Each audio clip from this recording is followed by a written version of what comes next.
Yun, for today's video, wala nga muna tayong intro. Nasa pier na tayo. Tara, samahan niyo ako sa biyahe ko. At ito na nga, makakalis na agad ako sa pila ko. At syempre, Biyernes nga ngayon, marami nga ngayon na magiging pasahero. At siguro magiging maganda na ang biyahe ko.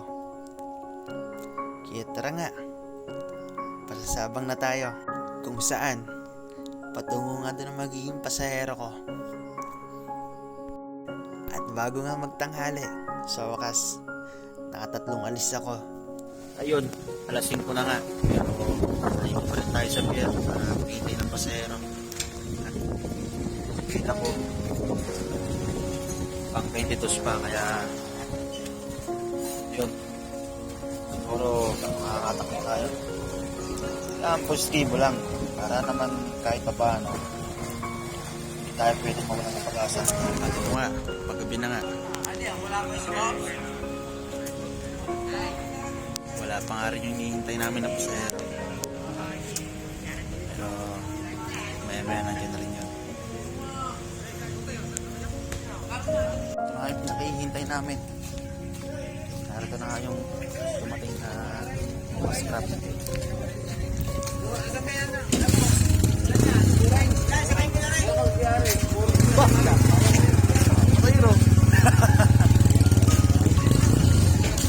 Eh, sakay kayo? Bayan.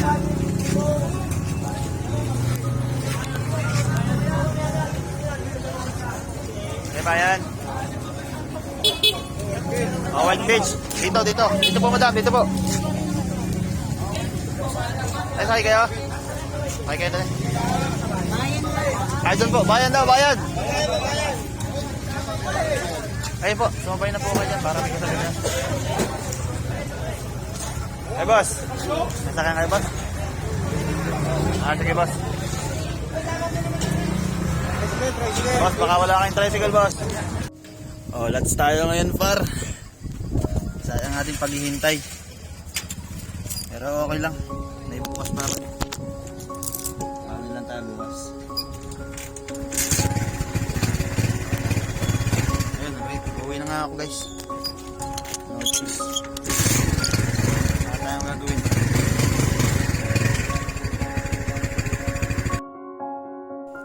Binilang ko na nga pala yung kinita ko sa maghapon. At inabot pa nga tayo ng gabi sa kakahintay. Pero malaking salamat pa rin. At dahil nga sa pagtsatsaga ko at sa paghihintay ko, umabot ng 700 plus yung kita ko. Salamat, Panginoon. Salamat po.